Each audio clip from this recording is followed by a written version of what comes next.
Hey there, everybody. This is Will Miles with Read and Reaction. I'm coming to you live on Sunday night after the Buffalo Bills just blew a lead with 13 seconds left. Anybody who knows me knows I'm a Bills fan, and they found a way to kick me when I'm down a few times. So Katie Turner and I have something in common, certainly both with Florida and with our love of Buffalo. So hopefully we can get over that and get a championship in both of those, in both Florida Gators and Buffalo Bills sometime soon. But so anyway, you know my level of commitment to all the fact that I'm recording this on the night after Buffalo blew that lead. But, you know, I got a great response to the last video that I did for an article over at Read and Reaction. And so I'm going to do it again. And just a reminder that if you want to support the site, you can head over to patreon.com/readandreaction. The link's down below in the show notes. But I wanted to give you a little bit of a summary of what you get if you go over there and support. So for $2 a month, you get bonus episodes of Stand Up and Holler, as well as commercial-free versions of the YouTube Stand Up and Holler that we put over there. For $5 a month, I'm actually planning on writing some exclusive articles just for people who support us at that tier this off season and probably into next season as well. There will probably be some extra video content at that tier as well, but we're still sort of working through that. And then $10 a month, we've got VIP Zoom chats. And we're going to think up some cool stuff to do for that tier this offseason. We've got some cool stuff coming up when the season actually starts. And so certainly you'll be involved in that sort of stuff and hopefully let you know before, giving you information about what's coming before it actually comes when we start launching some of that stuff in the fall. So, you know, this week I put out a request from Patreon members for questions for a mailbag article that I'm going to post on the regular Read and Reaction site. So if you'd like to see your question answered, go ahead and head over, sign up, let me know what questions you have about the Gators, and certainly I'd love to be able to answer those questions that everybody has. So as always, thank you so much for your support. This sort of started out as a hobby and is built into something where we can drive a little bit of revenue. So that's great for us, but certainly it allows me to build. Obviously, everybody's seen Nick come on and join the fold recently. We get guest writers to come in. We're going to have something from Bill Sykes up around signing day. So being able to pay people a reasonable wage when they come in and help out the site, that's something I want to make sure that I'm able to do. And you all are helping us to support that. So thank you so much. So anyway, on to the article. There's been a lot going on with the program this week, and I'm sure we'll address a bunch of it on Stand Up and Holler and Gators Breakdown. But I've been getting questions about Max Brown now for a couple of weeks, and Florida finally offered him today. So I want to take a closer look. And that's the point of the article this week. So the article is titled Evaluating New Gators 2022 Quarterback Target Max Brown. It was really weird watching the Bengals play the Titans in the NFL playoffs this weekend. I don't really care about the Bengals. I definitely don't care about the Titans, but I still had a vested interest in seeing Cincinnati win because I've been following Joe Burrow for so long at this point.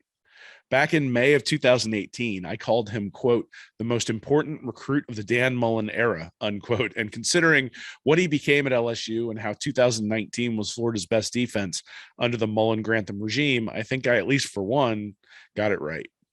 That came to mind again when Bud Elliott tweeted this about Burrow after the game. Quote, without the transfer portal, is Joe Burrow in the NFL? How many stud talents over the years before transfers were common, especially at quarterback, went to go sell insurance because they didn't get picked to be the starter, unquote. I think that's probably unlikely that happens all that often. Usually the best quarterbacks get to play eventually. In the case of Burrow, he would have been able to transfer and play at least a year after losing the quarterback competition to Dwayne Haskins, or would have been able to win the job after Haskins left following the 2018 season for the NFL. But it's still a great question. Are there players who are being overlooked right now at the college level who are going to become elite? Or are there recruits who are being overlooked for some reason that a smart staff heavy on analytics, you know, like the one that Billy Napier is building at Florida, would be able to target and develop? And that brings us to the question I've been asked most this week on Twitter. What do I think about the Gators targeting Lincoln High School, Tulsa, Oklahoma, three-star quarterback prospect Max Brown? How to analyze high school quarterbacks. Lost in the analysis of how coaches missed that Burrow would become Burrow is the reason I thought he would become a star, his completion percentage. Burrow was a four-star recruit, but he wasn't a can't-miss prospect. There are plenty of guys ranked in the 250 to 350 range every year who don't pan out. I wrote just a few weeks ago that I suspect new Gators quarterback transfer Jack Miller is going to be more of a backup than to be able to replicate Burrow's path. The thing about Burrow was that his high school stats were otherworldly. He didn't play at a small school or against significantly lesser opponents than his Ohio peers. Athens High School makes honorable mention on the 25 most dominant Ohio public high school football programs. But his athleticism didn't jump off the film, nor did his arm. He still doesn't have a cannon. In fact, that was my biggest concern for him making the jump to the NFL, where you have to fit the ball into much tighter windows. But he was as close to a sure thing as I'd ever seen from a high school perspective, because here's what the stats told us. Number one, Burrow wasn't dinking and dunking. He averaged 12.8 yards per attempt his senior year in high school, 11.7 his entire career. He was throwing the ball down the field with success. Number two, Burrow reads defenses well. He had a 68.6% completion percentage in his 3 years as a starter and a 72.3% completion percentage his senior year. You don't get to that percentage by, quote, fitting the ball in if you're not dinking and dunking. The thought process here is pretty simple. The high completion percentage didn't just come from being accurate, but also from throwing the ball continuously to the right spot. Receivers at the high school and college level can almost always beat one-on-one coverage. So if you can identify where to go with the ball, you should have a higher margin for error on every throw.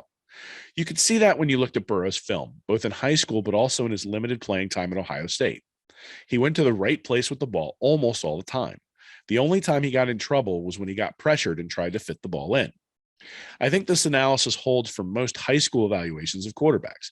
I've shown previously that completion percentage translates pretty closely from high school to college. But I think the thing that was missing from that analysis was the conclusion from bullet point one above about yards per attempt. The thing that made Burrow special was that he wasn't dinking and dunking. Luke Del Rio, who was in a long line of forgettable quarterbacks for the Gators, completed 70.2% of his throws his senior year of high school. The issue is that Del Rio only averaged 8.9 yards per attempt that season, and he only completed 55.2% of his throws the year prior at 8.2 yards per attempt. So what you had was someone padding his accuracy numbers with a bunch of swing passes and checkdowns. That doesn't mean Del Rio shouldn't have started over Felipe Franks in 2017. But it does mean that any expectation that he was going to be a savior was misguided given his track record prior to arriving in Gainesville. What does this mean for Max Brown? I suspect Billy Napier's staff knows the statistical analysis is a big part of evaluating quarterbacks. They probably have more in-depth numbers, but the idea that they would be evaluating decision-making rather than just pure arm strength makes sense for two reasons. First, decision-making seems to translate to success much more than pure measurables. But second, at places like Louisiana, you don't get five-star recruits who have every physical tool you could dream about. You have to find quarterbacks who make the most with what they have. Coming into Gainesville just 10 days before early signing day meant that the big quarterbacks were already off the board. So Napier had to make a decision about going after big-time names in the transfer portal or trying to find a diamond in the rough. Going after a player in the portal who was a stud and would expect playing time would have risked alienating Gators quarterback Anthony Richardson and the Florida fan base.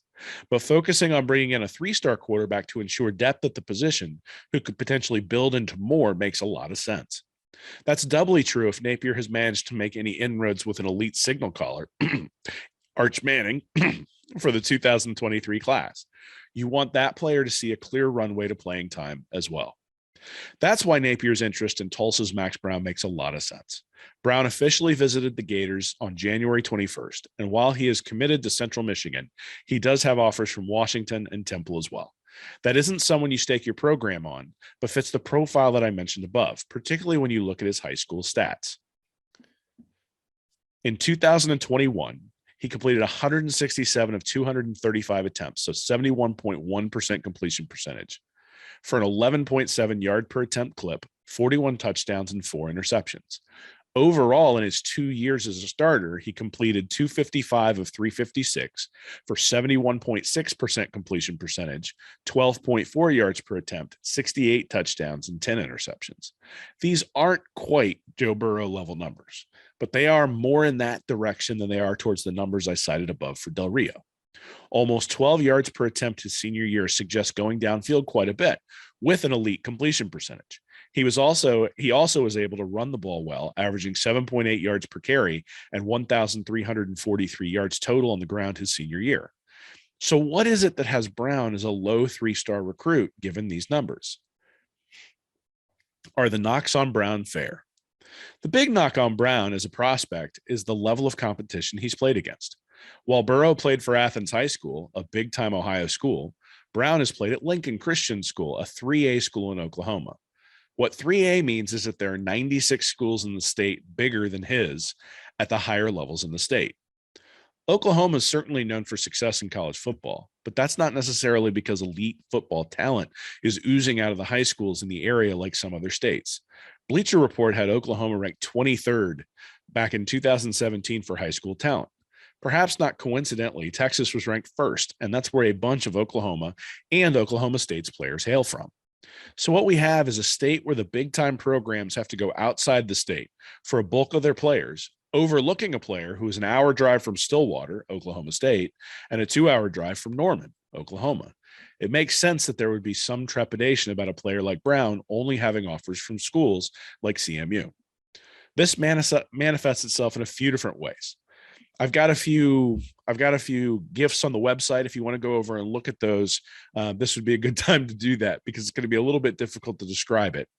But basically, the take home that you see from all of these different gifts is that Brown has a very good arm, and sometimes he makes the right decision, but he doesn't make the right decision all the time because of the level of talent that's there at his high school level. Brown misses that he's got a receiver coming over the middle. He sees that there's a zone because they send a running back out into the flat. It screams zone defense at the linebacker level. And sure enough, that's exactly what he gets, meaning that Brown has a slot receiver one-on-one with the safety with a ton of space in front of him. It should be an easy touchdown throw. Instead, you can see Brown think about throwing it, but then decide to pull the ball and run. This is about the easiest throw you'll get in the SEC, and he'll have to learn to pull the trigger because this is a 2-yard gain in college. There are multiple opportunities for Brown to throw to open guys based on coverage. And instead, he wound up throwing in double coverage multiple times in the highlight tapes that I was watching. It's not all bad for Brown, though. There was one particular play where he had the ability to basically make a choice, and he had a receiver going down the field, down the center of the field. That was an easier throw, but instead Brown was able to step into the throw and delivered a laser to the outside receiver for a touchdown. Not only did he throw the ball to the correct receiver, but he also threw a rope that prevented the defender from having time to adjust. This is a big time throw and suggests that arm strength is not going to be an issue when it comes to Max Brown. Takeaway: Brown's stats are really encouraging. He clearly isn't afraid of throwing downfield, and also clearly is accurate when he decides to do so. The film does tell a slightly different story, though, because his receivers are getting open even against double coverage, which means he hasn't yet had to become adept at reading defenses. Normally, you could say I was cherry-picking plays, and you'd be a little bit correct. But the problem is that I'm cherry-picking plays from a highlight tape of the best that Brown has to offer. Normally, I see stats like Brown's and assume he's being overlooked because of size or arm strength. That's not the case here, as Brown stands 6'3" and 200 pounds. And the film seems to suggest that he has plenty of arm to make any throw you'd want to make in the SEC. Instead, the film seems to show that he's going to be more of a developmental prospect than his statistics suggest. I don't think he'll be able to get away with what I saw in his highlight tapes against elite Oklahoma talent, which means coming to Florida is going to be a major adjustment. None of that means that Brown can't be a good quarterback for the Gators, but it does suggest that he's a developmental prospect. Of course, that's exactly what you'd expect from a 3-star recruit, ranked 1,728th overall in the country. And it's also likely a reason that Florida didn't offer him until just now. Napier's going to have to start squeezing out current Gators as he brings in more recruits and/or transfers in this cycle due to scholarship limitations. Depending on how many players are actually planning on leaving, either after signing day or after spring practice, likely will determine how many developmental prospects the Gators can decide to take. I think Brown is worth taking a risk on, so long as you acknowledge that he's a developmental prospect and that the decision about whether to offer Brown really comes down to value. There's value in having a skilled player at the position to add depth who has starter upside. There's value in having someone who isn't so high profile that they're going to transfer elsewhere if they don't play right away. There's value in having someone ranked at a level that they won't scare off elite 2023 prospects. But there's also value in a scholarship, and Napier has now decided that the value of filling a 2022 roster spot with a quarterback is worth the trade-off of a player he'll need to jettison. The one thing. I've been reading a book by Gary Keller recently called The One Thing. The premise of the book is that being successful is tied to narrowing your concentration to one thing and then building on that thing over time. It's an interesting concept to think about, both as Billy Napier builds the Florida program, but also as I work on this website and the time I can carve out away from my family and work. But I'm not bringing this up just to talk about focus and discipline. I'm bringing it up because it's a great example of what brought me to exploring and eventually committing to Christianity. Keller has a lot of examples of social scientists and the research that they've done regarding multitasking, discipline, willpower, and the like. But what struck me as I was reading the book was that it motivated me not because of the scientific studies or because it was introducing some new and novel concept, but that it reinforced a concept that was written in the Bible thousands of years ago. When I was just starting to explore my faith, people tended to point to the Gospels as a place to start, particularly with John. I can't say that's necessarily a bad place to start, as it does outline the core tenets of the faith. But for those who have scientific backgrounds or struggle with miracles, might I suggest instead starting with the book of Nehemiah? Nehemiah is unique in biblical terms in that it doesn't include any miracles. It also has less to do with faith specifically than it has to do with finding your purpose. The first chapter shows Nehemiah's heart being broken at his homeland of Jerusalem being under attack, and then the exact moment where he decides to do something about it. My favorite line is when he, in fact, does decide to do something about Jerusalem's situation. After weeping and praying, he states the following: I was the cupbearer to the king. For a long time, the use of the past tense in that phrase confused me. I wasn't quite sure what he was getting at, but after 40 years on this earth, I think I get it. Nehemiah figured out his purpose in the moment he was moved to do something about a situation that broke his heart. Then he spent the entire rest of the story focusing on that one thing to fulfill his purpose. He couldn't have known what hung in the balance. Nearly 500 years later, Jesus would come riding through that wall on a donkey. That wasn't Nehemiah's intent, but it's amazing how fulfilling your purpose has that sort of ripple effect. But that ripple effect still exists. Had I just trusted Nehemiah's story, I wouldn't have needed to read Keller's book. But I'm glad I did, because reinforcement that the scientific literature backs up those ancient teachings gives me even more confidence in their veracity. And it also reminds me that you never know what sort of ripple effect will come downstream from you fulfilling your purpose. Thanks so much for joining me today. Appreciate everybody. Hopefully you enjoyed my review of Max Brown. Certainly head over to readandreaction.com if you'd like to take a look at some of those gifts that I was talking about. I apologize for glossing over some of that, but it's a little bit difficult to do from an audio perspective. Also, if you like the final segment where I'm giving you a little bit more of a personal look at the stuff that's going on in my life, certainly drop me a note and let me know. Hopefully those help people just as much as some of the football takeaways do as well. So I appreciate everybody spending some time with me. Certainly appreciate all the support you're given to the site. And like I said, if you have an opportunity to help us out, go over to patreon.com/readandreaction. And hopefully we're going to have some really cool stuff up there for you, both this off season and once the season starts off in the fall. Thanks so much, everybody.